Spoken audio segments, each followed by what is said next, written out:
Welcome back to the show, everybody. This is the Upper Tier Podcast. It's Pro Wrestling Weekly bonus episode as we bring you every week. Dark Side of the Ring. Normally, I record these shows, but last night I had an idea.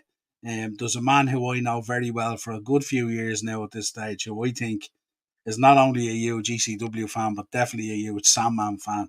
And I was thinking, I could easily just record a show to talk about this man, but I think it deserves a little bit more than that. So we invited Sean on. You all know Sean, of course, from the chat. He's there most weeks, if not every week, for I'm the the wrestling DVD news man and as all that well. kind of stuff. He's the DVD guy as well, absolutely. But especially he loves all things John Cena, but also all things ECW and Sandman as well. So I thought I'd bring him on. And again, if anyone has any ideas or any thoughts, if they want to come on for any shows, especially heading into the summer period where there isn't as much football, you're welcome to let us know if you want to come on, or if there's a dark side of the ring episode that's kind of your thing. Feel free to hit me up if you want to come on and review that show as well, because I tell you, um, after reviewing all the Dark Side of the Ring shows through all of the seasons, it can mentally affect your own brain as well as those involved in the episodes. I've done everything from murder to paedophilia to everything else at this stage in terms of reviewing, and it's rough going when you're doing it on your own. It's rough going. But we'll get into the show anyway. We'll go with the chat first. Everyone, just welcome Sean, of course, in the chat. He's in on the screen now. Also, if you check back on some of the older episodes, Sean has done a couple of collector's corners with me as well, and we've had fun doing them as well, going through collections. And we might even go back doing some of them during the summer if we have the time. Welcome to the show, Mona here. Romy One Kenobi is in. He was football preoccupied, I would imagine, last night. Not a bad result for you last night. No doubt you'll put them away in the Burnabout. So a good result all round. Hey, lizard. There you go.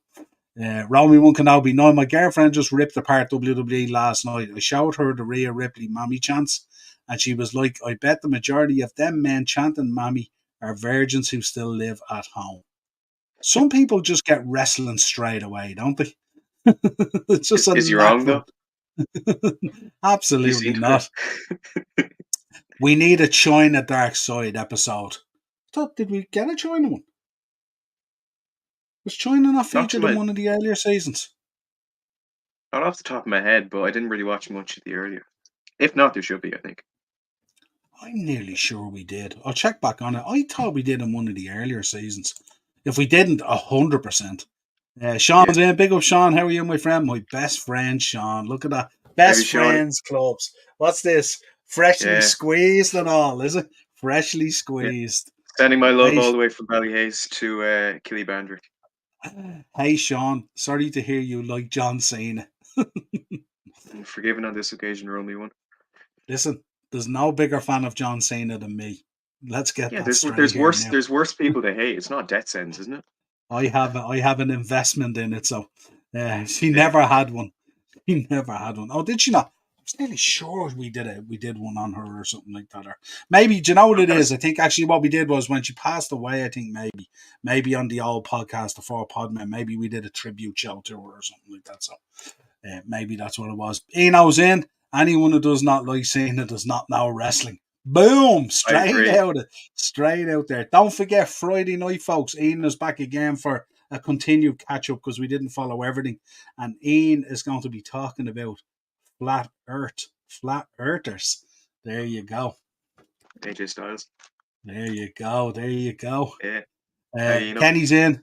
There was a doc, but I don't think it was Dark Side of the Ring. Maybe that's what it was. Yeah, and I'm No, nearly I don't. sure we did a tribute show. Um, she had a Oh Legends yeah. episode on A&E. There you go. Yeah. There you Yeah. go. That's what I was thinking of there. Yeah. Okay. Yeah, probably without having the Legends episode in A&E, do we really want the Dark Side of the Ring? Do we really want to besmirch the Yeah. memories? I don't know. Maybe sometimes No. it's tough. No. Yeah. Uh, Me and Sean attend all wrestling shows together, and he's like a brother to me. Look at that. All the love this evening for Sean. Look at that. I Yeah, love that.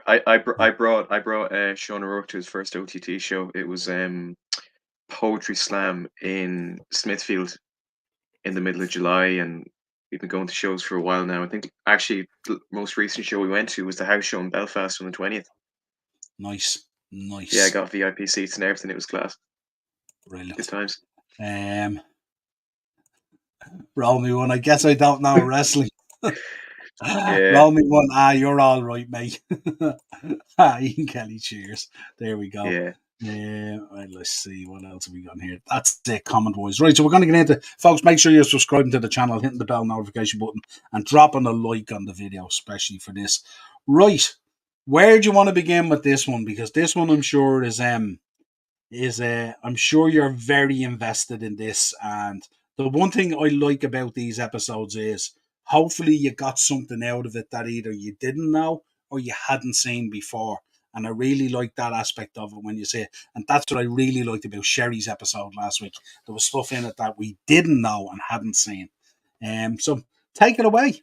Sandman, ECW, Dark Side of the Ring. Oh wow.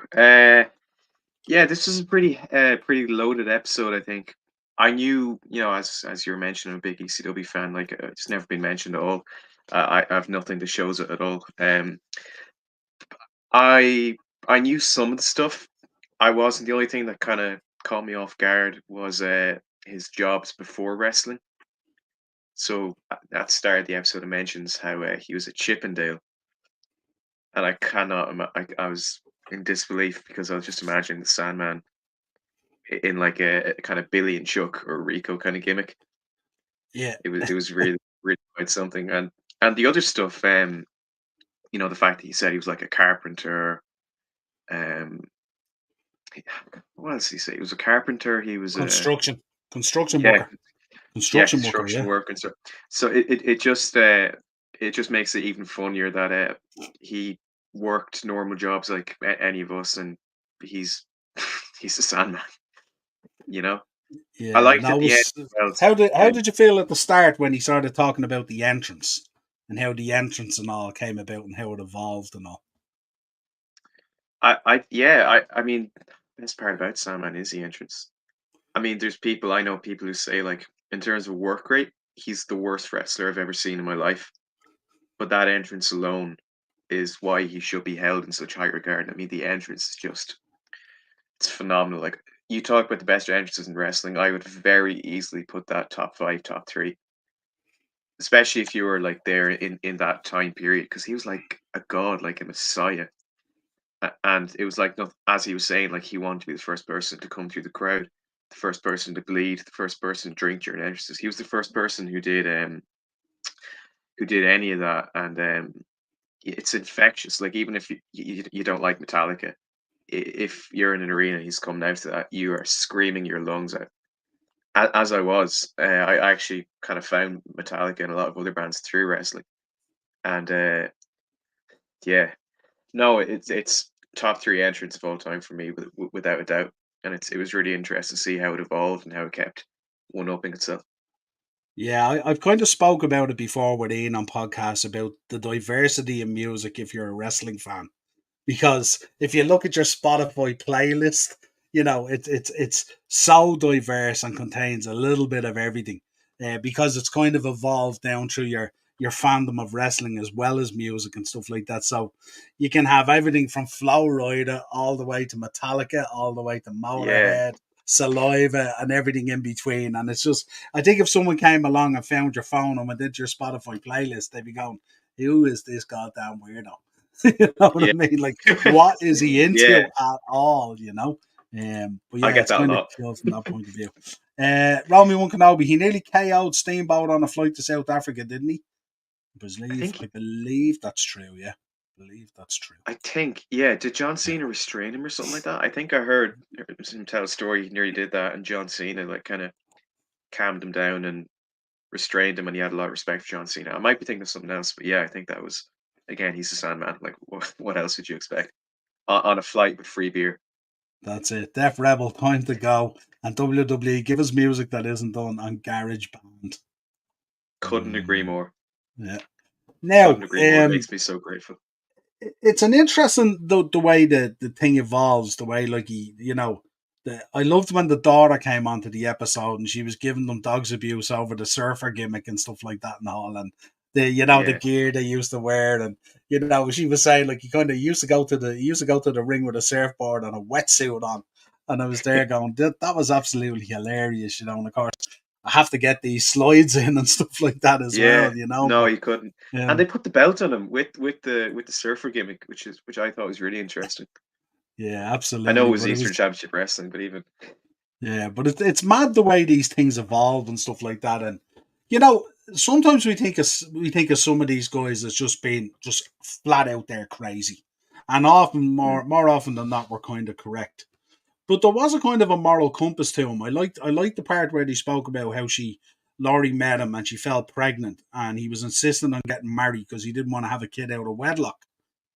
And I was thinking, it's mad to think that like he still had, buried deep in there was still that moral compass to think in that way. When you think about like when he opens up at first and he talks about how he got in trouble with the law, and oh yeah. he's so blasé about it. I was just out doing cocaine, like it was Yeah, nothing. You know what I mean? Like I was just yeah. this is what I was doing. And then it flips Yeah. from that to you know I met Laurie, she fell pregnant. We got married because I didn't want to have a kid out of wedlock, and I was trying to reach the tandem on that between this is the same guy, you know what I mean? Yeah. And it was an interesting tangent. No, I liked how Sandman, I feel you can say he's many things, good or bad, but he's always been honest. And I feel with a lot of the Dark Side of the Ring episodes, especially where there's tragedy involved. So someone dies, someone does something. At the end, you feel a bit empty and you're like, oh, that person's not that good. But at the end of the Sandman episode, I found it was a bit optimistic because obviously, like, he did terrible things when he was suffering from the substance and the alcohol abuse. But he was like fully adamant and admitting it. And part of growing as a person is admitting when you do wrong. And I actually saw a clip of him on an indie show, I think like 2 years ago. Matt Cardona was on it, but someone commented, "Oh, I can't believe he's on the beer. That's so cool." And he responded and he said he's actually been sober for about 2 years now. He only uses the Yeah, beer for the entrance. So it shows mm, that he's grown and matured as a person, and he's got a podcast now and stuff. yeah, And now he has a Dark Side of the Ring, so he's doing really well. And as I say, in terms of work rate, he's one of the worst wrestlers in the world, but he is so entertaining, and he's left a great legacy behind. And it's just really good to see that his life is on the up. Because especially when you consider that he's a bit older, like mm, he's pushing, like he's in his mid 60s, he's pushing the 70s, and he wrestled the style that he did with like yeah. Singapore canes and tables and stuff. The fact he's relatively healthy and making some money and he's done better in his life is really really cool to see. Yeah, absolutely, and it's like as people said, like it's hard to believe some of these guys are still alive when you think about what they've put themselves through and all, and even I mean we get on to talk about obviously the work he did with Raven and all and the controversy all around that, but it's mad the irony of like being a construction worker and then making your own crucifix and all that kind of stuff and all, it was just crazy Yeah, kind of stuff the way it all knitted together, and it was I was sitting back looking at it, and often when I think of ECW, I think of ECW as being the epitome of creative control because the guys were just told, yeah, run with it. And we're given the story with Paul Heyman. Remember when Paul comes in and of course the surfer guy goes and all, and we get a little bit of background to his relationship with Todd Gordon and how Todd Gordon refers to him as a friend over 30 years and all that kind of stuff was kind of yeah, nice to see as well. But Paul Heyman, when he talks about how he showed up and he hadn't got the wrestling boots, and Paul was like, who the fuck cares? Get out there, kind of thing and all, yeah, and yeah, yeah, and then that was probably like a light bulb moment. So I don't need wrestling boots. I can just rock up in my jeans or in my track bottoms or my gym bottoms and a t-shirt, and I'm good to go. And it was just from there like a rocket to the moon. Let's go. And then they tell the yeah, story about the first Singapore cane. And they just went outside and broke a load of branches off a tree and taped them together and yeah. all this kind of stuff, I knew which the must have story of the really cane. hurt. Yeah. Yeah, No, God, I know the story of the cane, as in I knew that I think Michael Fay was that his name. That teenager was getting punished by getting yeah, struck with the cane. I didn't know yeah, the cane was actually made that way. That's amazing. But I yeah, also remember reading Just Incredible's book. Just Incredible made an autobiography about yeah. 2 years ago, and he mentioned like a lot of people ask me how does it feel to get hit with either my because he had the kendo stick as well.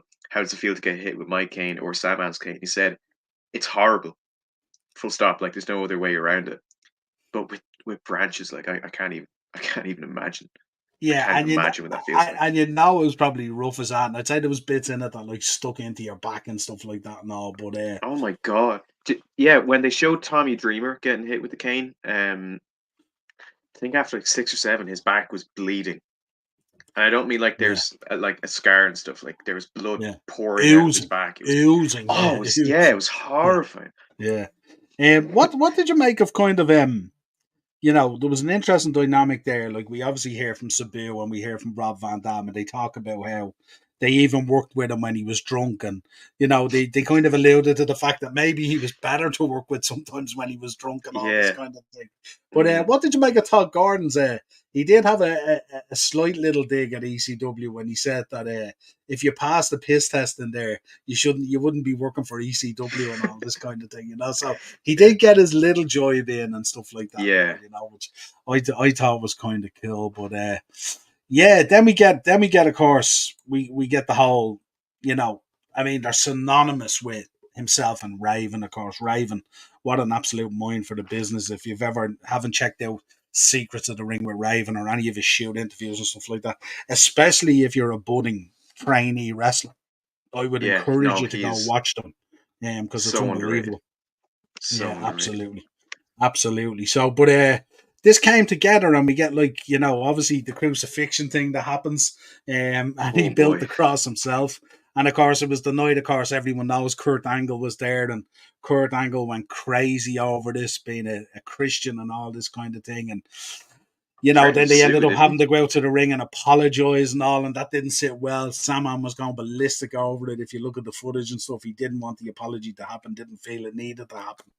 Um, but what did you make of that whole Raven series with him and stuff like that, and like taking over the wife and then the Yeah, and the kid? kid. We hear Yeah. from Tyler and all, and it's like it was crazy, crazy stuff. And they kind of they walk through the door and break the wall down a little bit and talk about how they'd have to meet like a number of blocks away in a garage to transfer the wife and the kid back into Yeah. Sandman's car. And kayfabe to them, especially to that rabid ECW crowd, was a big, big thing. And of course, they followed their boys everywhere. If you're a Sandman or a Raven fan, you were followed all the way home or to a hotel or whatever it is. You never got a Yeah. moment's peace. Like they were intoxicated by it, as you could say, as much as some of the workers were nearly at times. Yeah. But what Intoxicated. what what did you Excuse make? me there. Obviously the wife spoke about that storyline, and she spoke about how it kind of just went too far and it wasn't good. What was your Mm. thinking on that one? I think it definitely pushed boundaries. I think if anyone, and I know like we've had stuff like Dominic Mysterio joining Judgment Day and like betrayed Rey Mysterio. It's not the same. I think if any company or any wrestler tried to do something like that again, it wouldn't work. But that was the thing about ECW. They took risks and pushed buttons that a lot of people weren't pushing. Some worked, some didn't work. But I always thought that storyline was really like it showed Raven really was a cult leader. And even though the Sandman was like a bit of an arse, you genuinely felt bad for him. And it humanized him a lot. Like when I can't remember what the show was, but when he's in the ring, he's trying to get him to come over, and then Tyler goes, "You're an alcoholic, Daddy. I quote the Raven, nevermore." And you see Yeah, Sandman crying, like he's meant to yeah, be this tough sob, and he's crying his eyes out as kid. It was disturbing, and I think the fact that it was actually his child and it wasn't like an actor or a trainee or something mm, like that. It was his real life child. I think that was it was yeah, like it's a bit uncomfortable to watch, but uncomfortable in a good way. But that's the point. You're not meant to be enjoying it because you hate Raven for brainwashing his family, and you can't wait for him to get his comeuppance, which he did eventually. But I can imagine if you're the mother, like the actual mother of the child, your child's meant to be against your dad, and you're the mother who has to be in there. I can imagine it's a bit distressing. So I didn't really think about it at the time. When I actually got to hear her speak about it, I felt a bit of sympathy for her because that's a lot. Like imagine you're in a wrestling storyline and you're told your son, like your son that you love, is going to turn on your on this guy who also just happens to be his father and has to join someone else, and you have to pretend as long as there's a camera around, or as long as you're like, as long as you're doing anything in this company, you have to play up to that. It must be really hard, and I think it's a credit to Raven and to Paul E and to Sandman and to young Tyler Fullington that it was able to work. And obviously, it has worked, because I'm not just saying this. I think even if the Dark Side of the Ring didn't happen, we'd still be talking about this today. Absolutely. Look, there's no doubt ECW has left its stamp on the wrestling business forever and ever. But you know what I was really intrigued about when the mother started talking about how they'd be driving along and it might be, 2 o'clock in the morning, and Raven would just get an idea in his head for a promo and pull over like at a playground at 2 in the morning in the pissing rain and go and cut a promo with her and the kid about this storyline and all. And I was thinking, it's absolutely crazy. Like if you did that now, you'd be reported to child services and all. And I was really interested to see the levels that Raven went down to and Sandman when they were talking about how Tyler got his lines down and his timing was perfect and all. And like, this was only a Yeah, kid, like going out there. And you can imagine being like a 6 or an 8 year old kid or whatever it was at the time. You're going out into one of those ECW arenas that's like on fire, a hotbed of fire. You're yeah, just a kid and you're being told to go out there. This is the line we need you to drop and when you need to drop it and all. And like to talk against your dad like that and all and everything and all. Like it was mad. It shows the meticulous planning of Raven and how he puts stuff together, the genius of him, if you like. yeah. Yeah, it was just crazy.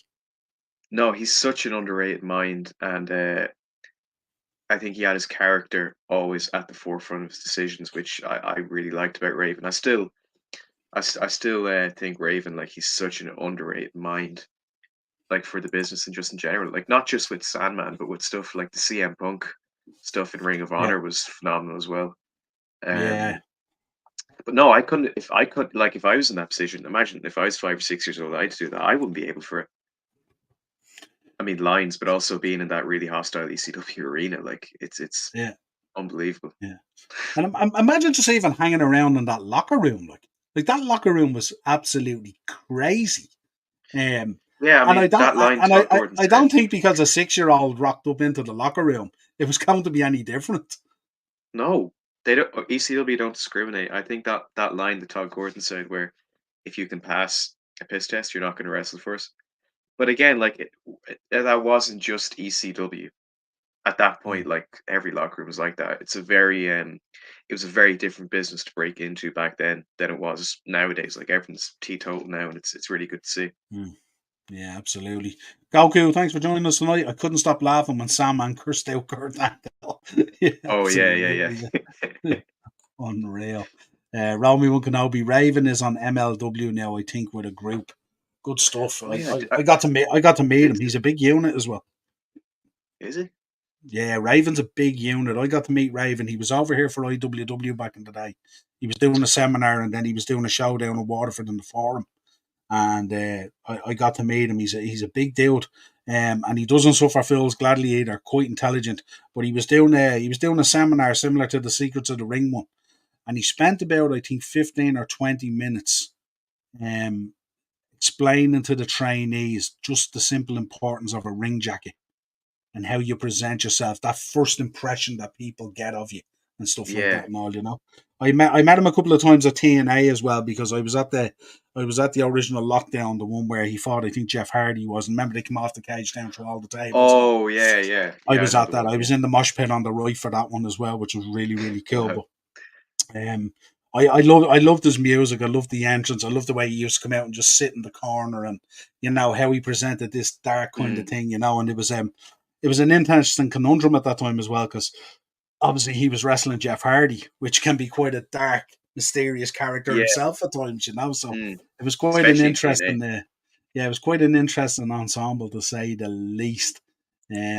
Dean But Eames isn't that in just a Niall. testament to him and his character? The fact that, like, the first time I saw him, it was my first time seeing him. I had no idea who he was. The second he stepped out, he had such an aura, and you Yeah, can't help but look at him. And things like a leather jacket and a flannel shirt. That's something that I wouldn't think of, like, yeah. associated with darkness or or mystery or anything. But when he wore it, like, it's synonymous. Like, I would love just to pick his brain even for like an hour about Mm, professional wrestling. Like he's just yeah. such a phenomenal mind. I used to always love his old shirts as well. Remember with the Ravens with the birds on it and stuff like that. They were real kind of Yeah, dark kind of shirts as well. They were pretty cool. Um, Goku, I forgot that Raven is 59 years old. Yeah, he looks about 79 years old in fairness. yeah. But Same with he Sandman. I thought he was pushing late yeah, seventies, and only found out he it was in always like looks his weird sixties. as well when you've grown up on them when they've had heads of hair and then they suddenly go the bald route or the buzz cut route and stuff like that. It obviously ages them more, but Yeah, obviously there's a. I actually seen Raven. I seen Raven wrestle a show. I think it was for Joe. It might have been an AWR show. It was up in Tala in the basketball arena, I think. yeah. And Basketball he arena. was wrestling. Who was he wrestling against? Can't Couldn't remember even. who he was wrestling against. He They was had loads of wrestling. people Yeah, in he AWR, might have like been anyone. wrestling against the Vardy or something like that. I'm not too sure. And I know they went to the outside to do a spot, and Raven went to do a run, and your man grabbed him by the hair, and one of the hair plugs came out. It was Oh mad, and no. his head was bleeding like crazy, like and all, you know. So Yeah. it was mad, yeah, but crazy, crazy Kids show times. presumably, yeah. Chance. Uh, Yeah. Romy One Kenobi, Mass Transit knows a lot about that ECW locker room. Oh, no. More than he cares to talk about. In Yeah. the second of 23 seconds, Sandman said the F word 7 times. That's why we love Absolutely. Yeah. In the span of 23. Oh, yeah, I just did that one, did I? him. Yeah. I loved Ravens, WCW, ECW, and TNA teams. Yeah, that sound, that the Bowery one, and it's kind of, it's Mm. really, really cool. Yeah. He's never had a Um, bad team, whatever he's been in, honestly. Yeah, and maybe it's something about when you get a kind of a dark, deep, layered character and stuff like that. Maybe it's easier to put a team together than if you're trying to come up with a team that's maybe, New Day or Bailey or or something like that. If you've got a Yeah. kind of a dark guy there, you can get a little bit of metal music, a little bit of a team, slow it down a little bit, layer it A out and clear stuff like that. character. Yeah, and it generally Yeah. fits. You know, Jim Um, Johnson would but always say when he was conducting, sorry to cut you off, when he was conducting someone's themes, he'd see them walk. He'd try to yeah, get a snippet of their entrance and he'd see how they feel. yeah, yeah. Not how they feel, how they walk and how they act, and he'd construct their music off that. And that's Jim Johnson. I'll just say this: I know Sandman got signed to a Legends contract. Mm, As much as I love Raven, I am very happy that he's not, and it's only because of the music. I have a feeling Def Rebel would give him the worst theme that you've ever heard in your yeah. life. Well, I think with Ravens had the ongoing litigation as well, hasn't he? The CTE stuff. So it's a difficult impasse in terms of Raven and WWE. So we'll see what happens there. I think it's ongoing as far as I know. But yeah, no, I was listening to Chris Van Vliet the other day, I think, and it was a clip, and he had Jim Johnson on, and Jim Johnson said he'd make a team for Chris Van Vliet's podcast, which I thought was Oh, really, really? really cool. Yeah, because Yeah. he said to Chris was talking to him about coming up with the music and the theme songs and all. And he said to Chris, he said something to Chris about like, have you a theme song for the podcast and all? And Chris said, I would love one, from you and stuff like that. He says, no problem, I'll make you one. And he was just stoked about it, It was pretty cool. Like, so Yeah. it was a cool Speaking moment. of speaking of Jim Johnson, someone with a verified account pretended to be Jim Johnson on Twitter, and Okay. loads of people, including myself, like followed it and said, "Oh my god, you!" I told him he composed my childhood, and he liked it, and he followed me. And I saw loads of wrestlers, like I think even Martinez, Seshma Martinez, like, "Can you write me a Yeah. team?" And I was very disappointed when I found out it wasn't him. The things I would Yeah, do to get him absolutely. back. Yeah, you can definitely see the comparisons there from Goku between himself and Sting, can't you? Oh, yeah, Hun- Sting. Yeah, yeah, 100%. You got that you got yeah. the surfer look coupled with kind of the Blade Runner sunglasses and stuff like that and all. But He looked yeah, horrible. we obviously spoke about this moment. What an irony in Oh, creating mm, your own cross yeah. and stuff like that. Look, And all was pretty I'm not crazy. that religious at all, but even then I thought Yeah. that was a bit much. Yeah, this I love the way Raven went so deep in the character, and the kid had the jacket and the flannel shirt and the whole thing. This was kind of cult levels, wasn't it? Really, when you think about it, it was absolutely crazy, Crazy stuff. Talk to me then. Goes off then and joins WCW and Yeah. gets jacked. Oh my god. Shredded. Yeah. Well, as shredded as a beer guy can get on the juice, but You can see why he was a Chippendale. yeah, Yeah. just not at that time. Just like this would have been the perfect time to be one. Yeah. No, I know it was just juice. Just incredible said in that book. Like nothing but juice. Didn't pick up a weight in his life. But no, that was really cool. So probably one of the loudest pops ever. Like when the lights go out and then it shines up to him standing on top of the curtain and there's no music for like 10 seconds Yeah. and everyone's just going insane. Oh my god, it's so good. So good. Yeah, Goku. This episode was surprisingly funny at points. It was, and it was even funny at points in stuff that was kind of had a serious tone to it. So again, that kind of whole dark side of the ring. I mean, most of these stories go down the road of, you had an opportunity to be great, you missed out on the opportunity, you got injured, you found a pathway to drinking drugs, you weren't Died. around enough, you weren't around enough for your family, so your family gave you the two fingers. You went into more drink and drugs. Maybe you found DDP and you took up yoga or whatever it was. You know what I Yeah. mean? But there's a kind I of think he just there's wrote a kind Series of a 6. yeah, absolutely, yeah, absolutely. But yeah, there was Yeah. definitely like in it. I think that was the kind of thing with ECW. I think where they took themselves, the crowd, of course, played into it in a big way as well, which is always vitally important. I always say that there, that 12th man in there, if that doesn't work, then it doesn't really matter what you're doing in there, But I often I look at ECW and I think there was a kind of how could I say it, an addiction to what they did, and what they presented and what they put forward. And it's interesting when you listen to them talking afterwards and you listen to Raven, even in this episode, and Sandman, you know, how invested they were in it and stuff and how serious they took it. Whereas a lot of people would think of ECW back then as being kind of smack bang wallop thrown together kind of car crash, kind of Yeah. extreme, violence and all that kind of stuff. But there was a method and a thinking and a methodology to what they were trying to put together on different levels at times in some of these storylines, And it was good to hear as well from Bill Alfonso as well. Yeah, He Daddy. his take was kind of interesting as well, wasn't it? Yeah, a lot of time for Fonzie. Love him. Yeah, But I hate the whistle so much. I'm so happy he didn't have it. yeah. I was turning it off. I love when these guys come on and they go, "Hi, I'm Bill Alfonso, and I'm a 30 or a 40-year wrestling veteran." And Yeah. it's like it's He can't say that though.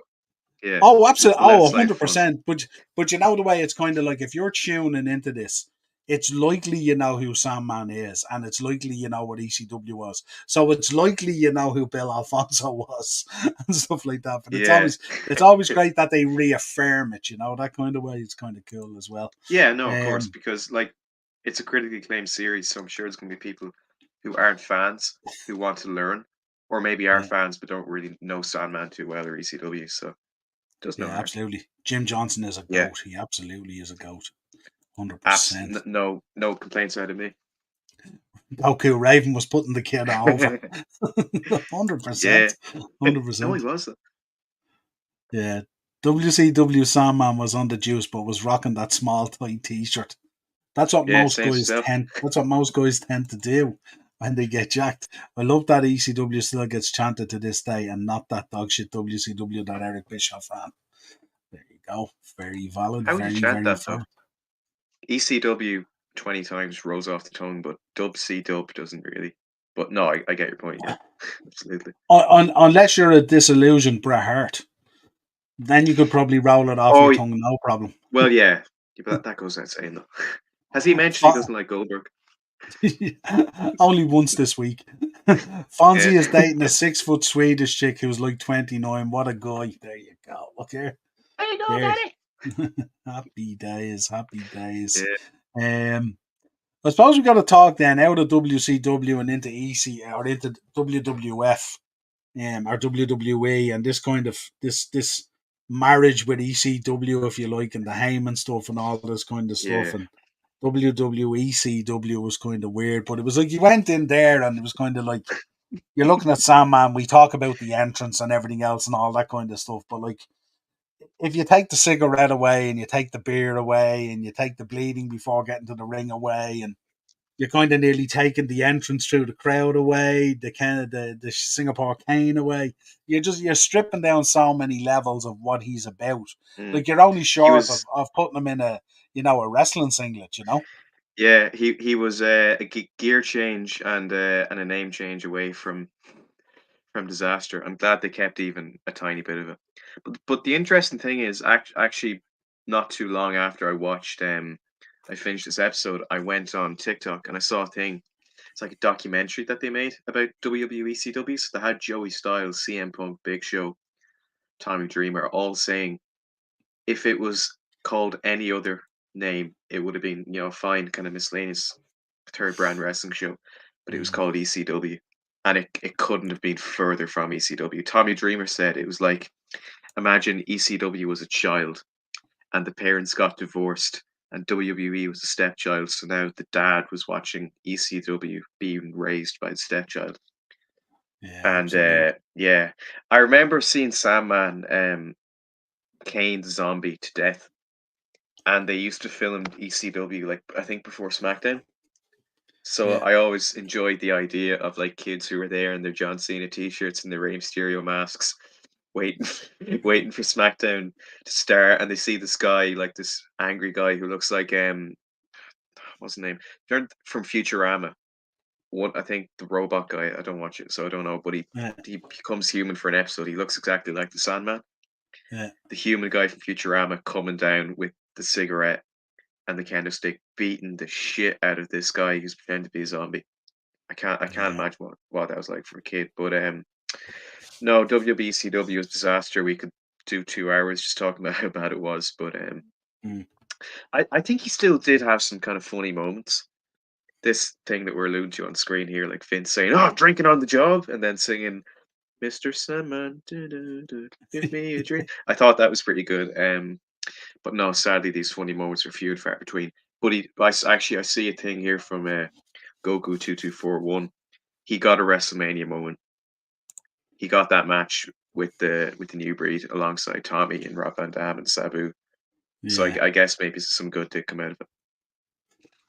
Yeah, possibly there's a moment there and all that kind of stuff, and but yeah, they go in then and they start talking about the level of drugs and the level of drugs that was made available to them and all, and they talk about Mm, picking up somas and Percocets and all that kind of stuff and all, and the quantity they were able to attain and all and stuff like that is frightening.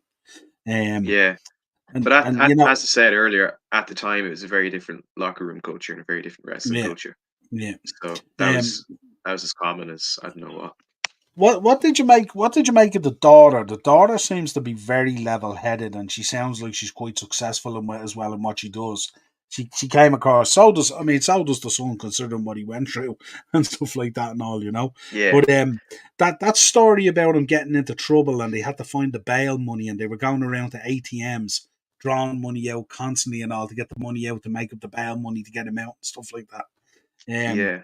it showed that bond and that love was still there. That although there was a breakdown and all that kind of stuff and all, they still wanted to make sure that their dad was okay and all. Yeah. What did you No, take from that part of the episode? um, I said earlier on I liked how this episode kind of ended with a bit of optimism. I thought that was really nice, and I think they're a bit more level-headed to talk about it because, as they were saying at the start, they didn't even know what he'd done. They weren't told why he was in the situation he was in. But he was, as we said, like he was abusing alcohol and drugs like no tomorrow. But he's sober and he's owned up and take responsibility. So and I think it shows how great they're two great people, Tyler and I can't remember the name of the daughter. But they're two great people and they cared for their dad because I think like in these Dark Side of the Ring things, they'll always say that the dad was horrible to the kids. I think Sandman was actually really good to his kids. So they never forgot that, and it was really really wholesome and really nice to I, see. I I think that's a theme within this program, isn't it? That like it's kind of like when they're there and when they're at home, the kids are spoiled. Everything is cool.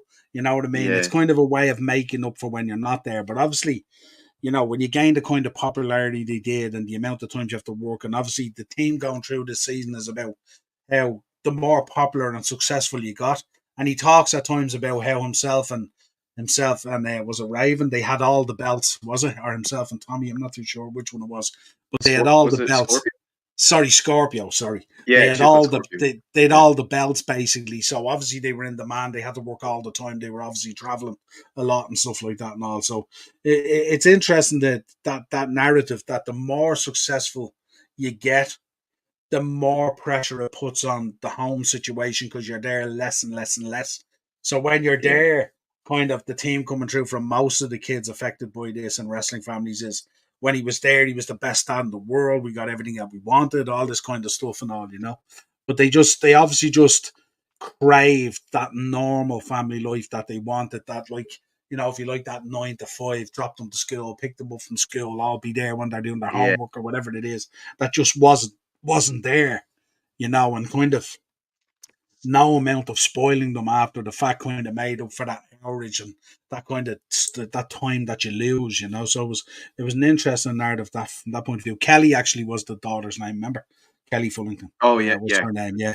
But she came across in the episode like she was still dealing with a little bit of anger. Did you get that feeling from her that there yeah, was still stuff she wanted to get off her chest, whereas the son was kind of like, yeah, it is what it is. It was what it was. yeah, All this kind of thing. But I suppose he was more involved, yeah. He whereas was like she directly wasn't as involved. involved. Yeah. Yeah. So for her, it was kind of difficult, but it still felt her. As a matter of fact, when I listened to the episode, I felt by her that she had more that she wanted to get off her chest than even the mother, which was Mm, interesting because obviously this is when he had come home at this stage then, and obviously everything escalated. He was on the obviously on the gas and jacked from the steroids as well and stuff from the WCW. So he was bringing home. There was that roid rage was kicking in, and there was physical domestic abuse and all that kind of stuff and rows and all. yeah, And then obviously it was escalated as well by the recreational stuff and the pain stuff and all that kind of stuff. He'd obviously put his body through absolute torture. He spoke, I think, about breaking his neck and how many times. I think 4 times he broke his clavicle or something like that, and also, that pain kind of still exists, and that had to be dealt with at that level and all. And when you listen to her talking about how I was running around in the middle of the night going to ATMs and not very desirable neighborhoods and stuff like that. And the mother was on the phone talking to them on the phone to make sure, no one was getting attacked at an ATM for the money and all that. It was such a different time, wasn't it? yeah. I think they say you can only have one childhood, and it's Yeah. such if you're a wrestler, it's such a sacrifice to be on the road away from your family and stuff. And I Mm, think Tyler is a bit more forgiving about it because I said he was involved. He was the one yeah. in the storyline. He was traveling as well, so he kind of Mm, understood it. But the daughter, yeah. not she wasn't there, and I feel I'm not going to say like relevant now because I think like he's still being talked about. He's done indies and stuff. I think she didn't really have a platform or anywhere to really talk about how Mm, she felt, and I feel terrible for her if she's holding on to anger and stuff. But yeah. all that they can do is move on and know not to do it again in the future. And like as I say, he's in his 60s. He's semi-retired now. I'm sure he's able to spend loads of time with them. But you do only have one childhood, and even if they're the best father in the world after that, the fact that they weren't there for that does hold up. Yeah, it was, and it was Goku. That's a good point. Actually, it was nice to hear how Nancy was important to his career, and it was Yeah, interesting. woman. It was interesting, like she was referred to. Am I right in the episode? She was referred to as Nancy Benoit. I Yeah, think it Nancy was. Benoit. That's how it was mentioned. So that was interesting as well. Obviously, because they've done episodes on the Chris Benoit situation and stuff like that. So it was interesting to get Yeah, that narrative in there. Because sometimes what happens is they click little things like that, and they're like little Easter eggs. They make you go, "Oh yeah," and you go back and then you look at that older episode or something like that. So yeah, that was interesting as well. But yeah, no, I just can't imagine like you imagine yourself there now, and imagine your dad getting locked up, and you were running around the country at ATMs trying to get money out to raise bail from and stuff like that. It's yeah. crazy, isn't it? Like when you think No, about it. You know? thankfully, I've never had that kind of situation with my family, and please God, it won't be with my family now or my family in the Mm, future. But yeah. no, I can't imagine, especially when you haven't even been told what he did at that point. It must be so scary. So yeah, I genuinely I do feel for the family, but I just hope I don't know. Saying I hope they're at peace would assume someone's died. Like Mm, he's not dead. He's healthy. He's semi-retired. He's sober, which is a yeah. really big one now. Mm. But I just hope that the episode gave her a platform to kind of vent and say what you need to say.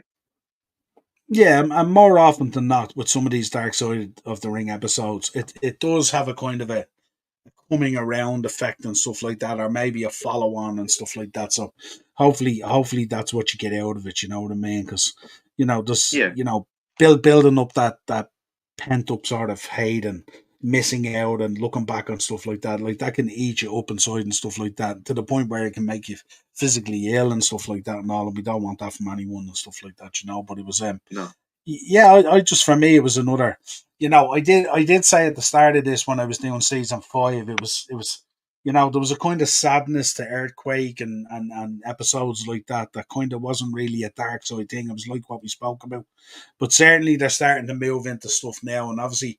I think it's Black Saturday next week is the final episode. It's the season finale Oh and yeah. stuff like that and all. And then I think we have there's a 4-parter coming up in June, isn't there, with The Rock on WCW, which is going to be very, Oh very yeah. interesting as Yeah, well. that's right. And the Yeah, people from Dark Side of the Ring are, I think, one of the producers or someone is helping that. That should be.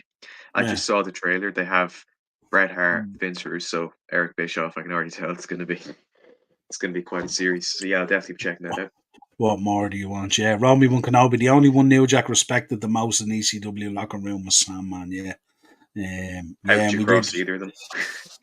absolutely. And the thing about Especially, it is yeah, with those guys, like these are guys you can't hurt them more than they've hurt themselves. So it's especially, kind of I'd yeah, argue New Jack more than Sandman in that case. yeah, Yeah, yeah. Goku, wrestling is an unfair business. To travel 300 days a year is crazy. It is crazy, absolutely crazy. I think it it would have makes you been more appreciate it fitting to even more have when you see it. ECW alumni inducted Heyman into the Hall of Fame in Philly. Yeah, Yeah, I I, I I, I think think that as well. yeah, But the fact is, like fortunately, a lot of them are either passed away, or I know Raven was involved in. I think was it the concussion? Con- yeah, Not lawsuit. I'm trying to say the concussion case that was in court, and he testified against yeah, them. But also, mm, a lot of them are in like other companies as either like wrestlers. Very few wrestlers, but like producers and stuff. So it wouldn't be as easy to get them. But yeah. no, in I any think other world, I would have absolutely yeah, I done that. think I think there was talk originally that they were going to do like an ECW wing because it was in Philly and they were going to induct a few of the guys and stuff like that. And that would have been pretty cool and stuff like that. And Yeah, certainly whether you loved ECW or you hated ECW or whether that level of violence is your thing or not your thing or whether it crosses your religious threshold or whatever it is these day and age, yeah, whatever it does, yeah, yeah, yeah. you know, there's certainly a case that they left their mark on wrestling. There's no doubt about it. And they also shaped it. And, some people would say that, in some cases, maybe they wouldn't have even pushed the envelope the way they did in the Attitude Era and stuff Yeah. like that, if, as Bubba Ray defined them, and it's a great way of defining it and stuff like that. Yeah, and Mm. and the fact that you mentioned it's left its mark. They Mm. went defunct in 2001. That's 23 years ago, and it's still being celebrated. It's still being watched. It's still being discovered. It's still being Yeah. spoke about. So, Goku, I think Dark Side of the Ring will have one more season. I don't know what else is left. Potentially, oh, yeah. they'll I mean, find it is. something. Don't worry. Yeah, it is tough to uncover it and kind of keep the legacy and lineage of the show intact and really good, because as I said, a number of episodes this season, they're not necessarily dark side, and they're more kind of like just a tale of circumstance and a bit of sadness and stuff like that and all. So it's depends on at what level it becomes dark side and stuff like that. But they definitely will. So, like, let's be honest here. If there's any truth to the allegation in relation to Vince, I mean, they could do a whole season just on Vince McMahon. Yeah, they're Basically, if probably what we're licking their hearing, lips. yeah, Yeah. absolutely. Can we induct Joey Styles into the Yes. Hall of Fame for him knocking out Yes. JBL? Yes. Yes. Yes. 100%, Absolutely. 100%. He That uh, to he me is the MC'd. most. Yeah. Yeah, The most George I, McFly finally punching Biff in Back to the Future moment in wrestling yeah, yeah. history. Yeah, so cool. And still, we remember that promo as well. Remember when they were ripping him and he was on commentary and he quit and all that. And it was Yeah. just so cool. Felt so Come on, raw and come so on. edgy at time. Yeah, and he was Yeah. so cool. He emceed actually my breakfast at WrestleMania 22. I mentioned it Joey last week Styles. on Sherry's show. Yeah, I had Wow. breakfast in it was breakfast bagels and brunch. It was called, and it was Sherry Martel, Trevor Murdoch, Lance Cade, Animal Out of the Road Warriors, and there was one or Landscape. two An others if animal. you can remember. Wow. And it was really cool. But Joey Styles, it was like a kind of a wedding scene with tables, and Joey Yeah. Styles was going around in the mic allowing people ask questions to the panel up on top that were having breakfast with us. And Joey Love was Joey electric Styles. as always. He's whether it's 9 o'clock in the morning or 9 o'clock in the evening, Yeah. he's always on. It was cool, No, I agree really with cool. Romy one there saying he's like one of the Yeah, best I missed that commentators one. of all time. Yeah, Absolutely. yeah. And Joey JR and Jesse Styles, Ventura as well. Ventura and JR are my all-time favorite commentators. No one can touch them. Yeah, Bobby's obviously in there as well, and for me, Gorilla as well. Gorilla and Yeah. Jesse for me were classic. It's like the mafia. Listen. You try leaving, the business just drags you back in. It certainly does. Um, Yeah. China and Crash Holly, Dark Side of the Ring. Crash Holly, yeah, Mm, that would be certainly. That would be that'd be certainly. rough, wouldn't it? Yeah, that would be a rough one, all right. Mm. And yeah, especially like when you think about like how rough the Candido one was and stuff like that. And I suppose probably Tammy as well. Tammy probably deserves one all on her own as well, doesn't she? Without Candido, Well, really. I mean, I you think talked China about had if a they fight did Vince. documentary. Yeah. You Yeah. talked about Vince getting a whole season if they did him. I can't even imagine what they do if they got Tanny. Mm. I think they kind of covered it in the Chris Candido one though, so I'm not sure if they do a whole episode in her, but Yeah. I don't know. Yeah, I suppose there's other layers to that as well because there's lots of stuff for her that happened, outside of Chris as well. So if Mm. you go back and you look at the Paul London stuff, when he was going through Yeah. the height of his craziness and he bumping into her at comic or at wrestling conventions and stuff like that and all, and it was Hmm. electric. Tony Khan should be interesting episode of Dark Side of the Ring. There Yeah. you go. There you Oh go. wow. Yeah, yeah, Or the punk absolutely. footage, wouldn't it? Or the scuffle it all in. Yeah, the I little like front face lock that never was. Guillotine. Yeah. Duke Yeah, Rufus. Duke Rufus cap. some pitches I think for season 6 would be Mike Awesome, Rick Rude, and Mister Perfect. Yeah, Yeah, Rude I've been is one. saying one of Yeah, Mike Awesome one for a long, long, yeah. long time. I was Absolutely. actually And only Rick looking Rude. yesterday at Rick Rude's last one. Remember when he came in and he attacked Vader and stuff like that and all, and then sadly Yeah. passed away and stuff. What a great talent. Terry Funk, Dark Side of the Ring. Fucking That hell. would be that would be a tough one to do because Terry is such a revered, lovable, likable character in Dark Side of the Ring. It would be Yeah. very internal, really, about how maybe, I suppose the slant on that would maybe when he should have retired you know, but like he was such a selfless guy as well and stuff like that. You see it even in Yeah. the build up the documentary to the WrestleFest and stuff like that, and how he was trying to, the Bret Hart, and he was trying to look after everyone and all. He was just be very hard, I think, to do a Dark Side of the Ring with Terry. I think, No, I won't hear a bad word about Terry Funk. yeah. Legend. Maybe they need to start a new series called Bright Side of the Ring and start Yeah, bringing wouldn't out that be Bright Side of the Ring wonderful? stuff. That'd be pretty cool, I'd say. Yeah, That would just absolutely. make me so happy. We need more positivity in the world. Yeah. Lance would be a good one as well. That's another sad Mm. one. Test would be another sad one. Yeah. Umaga would be another one and Mm. stuff like that and all. They'd all be pretty sad, but it's kind of like, um, I don't want to give him any yeah, ideas. Heroes of Wrestling could be a good episode. Yeah, absolutely. Oh boy. Yeah. Yeah, No, that yeah, that should yeah. absolutely be it.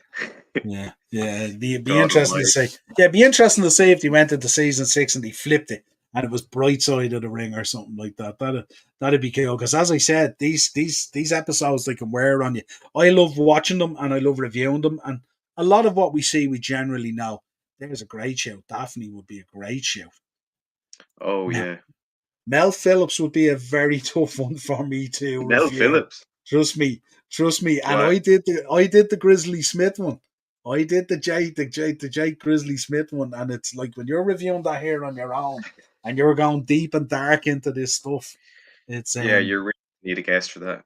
yeah, That's a it's lot it's to have it's on one it's a plate. tough one. Yeah, like even when we were doing the four Podmen. and there was 4 of us involved in the podcast. I still did the Dark Side of the Rings on my own. The boys wouldn't do it. They just couldn't handle it. Like they didn't want it, Yeah, you know. fair And at enough. the time, actually, we were one of few podcasts that were actually reviewing Dark Side of the Ring because people tended to steer well clear of it and stuff like that, you know. But yeah, Mm. some great shout outs there in the chat, Daphne, of course. Yeah, Bright Side of the Ring, DDP, Molly Holly. Yeah, absolutely. Oh, Look, it's with Mick endless, Foley doing endless. narration. Vince Magic. Vince McMahon would be Dark Side of the Ring season, and then you just have Yeah, different headings for each chapter and stuff like that. I an mean, eight-parter. yeah, Yeah, I think an Art Bar could be one. Yeah, absolutely, 100%. Yeah, yeah, but so yeah, cool episode. Thanks for coming on. I really great appreciate episode. it and stuff like that. Yeah, and listen, I Noel. just thought about I thought about it there yesterday. I said, look, it would be very unfair for me to do Sandman on my own, and I know the perfect Yeah. guy. He was one of the biggest Sandman fans and ECW fans that I know and stuff like that. So, and Well, no, you're always in you're the chat. You're extreme. always supporting the Yeah. show and stuff like that. So I love that kind of stuff as well. You Well, no, know. you're extremely kind to ask. I always Yeah, have had good times when we're here. So to be yeah, on and even be part of a small part of this is really cool. So yeah, thank you very much, absolutely. and I hope that I can be the first of many to come on and do joint podcasts, whether it be Dark Side of the Yeah, Ring or anything else. absolutely. Yeah, especially for Dark Side of the Ring. This is my therapy session, so it's all good. Vince Yeah. McMahon would be a No. whole season. He certainly would. Vince Two McMahon, they could seasons. probably get 2 seasons. Yeah, Dark Side Yeah, of three. WWE, they have mere skeletons that the movie Poltergeist. Love it. New Yeah. Japan greater Yeah. than WWE every day. Oh, I meant to tell Roll Me One Kenobi. I checked out that is it ASM? Is ASM? My God, is that the one you told me to check out? I think it's ASM, isn't it? Is it AZM? My is it Z or S? AZM?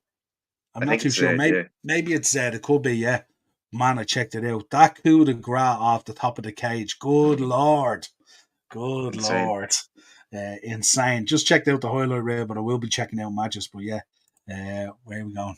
She's awesome, isn't she? She is incredible, incredible. The only thing I would say is stay exactly where you are because it doesn't. Sometimes it doesn't translate up into WWE or AEW in terms of an appreciation level and stuff like that. But the highlight package and the tribute reel that I seen and stuff like that, man, incredible.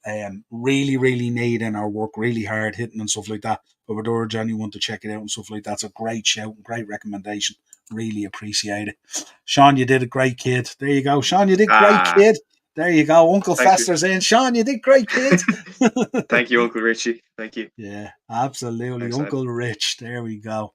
Big Yeah. up, big up, Eno. Love having you around. Always good. WWE ruin Japan talents. They do. It's just a lack of Yeah. I don't know. Do you know, is it WWE or is it just that market? Is it just it's a different kind of way? I've spoke about it before with the Japanese stuff. It's like they treat it nearly like a martial art, don't they? And Yeah. it It's a doesn't different translate market, that way. but they've been Yeah, the WWE for how many years, so they should know how to adapt. It's not like they've had people from different markets and nationalities come in and not yeah, do well. Like yeah. I it's mean, unbelievable. it's just weird. Like you see Shinsuke and stuff like that. What a talent! And even when he was in NXT, and then you bring him up onto the main rosters, and that's my fear. I love the NXT guys the other night being drafted up and stuff like that. But there's also that fear Mm, of, should you have played the Tommaso Ciampa card and waited, or what's going to happen mm. now? Does it It's all not as much of a translate in? death sentence. It's not as much of a Yeah, death sentence with Triple H, but I think there is yeah. still room for concern. That's true, absolutely. Well, folks, listen, subscribe to the channel, hit the bell notification button, drop a like on the video. An absolute pleasure. Dark Side of the Ring review. Sandman, what a character he was, and absolutely incredible and stuff like that and all. And Sean, shout out your socials if you want anyone to follow you on your socials. Yeah, I'm on Twitter at Sean McKiernan2 and Instagram at SeanMCK234. Come follow me if you want. I don't really do anything Get of note over or it. intrigue, but yeah, go on. That And could and all if you change. if That could all yeah, change. and if you say Niall sent you, I'll probably I don't know, be happy or something. Yeah, yeah. Use the code the upper tier for 10% off. Yeah, There you go. Isn't that what they say in these podcasts and yeah. circles? Say Right. Niall sent you, and then I'll say to Niall that you were sent, and then you might Yeah. get a discount in the We'll do shop. like a boomerang discount where it's thrown and just keeps on Oh, going. I'll pull some strings. I'll get it done. Yeah. Tomorrow night, folks, I will be back on. I'm going to be on Henry's channel. I'll share the link. We're going to be talking about Michael Edwards and the impact he had at Liverpool, and also what he might bring now that he's come back and stuff like that. I'll also be trying to fit in Thursday tier talk. Darren has a communion tomorrow, so he's not going to be available. So I'll try and figure out when that's going to happen, either Thursday or Friday, or if it even happens. But we'll get a preview somehow. Morris has promised me he'll be back with Fantasy Chancellor this week as well. And I will also have a preview for the Spurs game at some stage as well. So plenty coming your way. Also check out what we dropped already. We did Pro Wrestling Weekly last night as well. Another good show. Always tough, always kind of a bit dampened down after WrestleMania. But we spoke heavily about Backlash as a pay-per-view and its importance in the pay-per-view calendar. And we also stressed out some of those really good moments. We had a quick look at the draft. Nothing really exciting there. Except for the NXT stuff, really, in terms of our point of view and stuff like that. So check out those shows as well. And of course, give them a share and a like if you're watching them on the replay. And as always, from myself, Niall Hogan, the host, and obviously my co-host tonight, Sean, one of the biggest Sandman fans that you'll find, especially on these shores, without a doubt, and ECW. We will talk to you again real soon. Cheers, pal. Thank you so much. Mind yourself.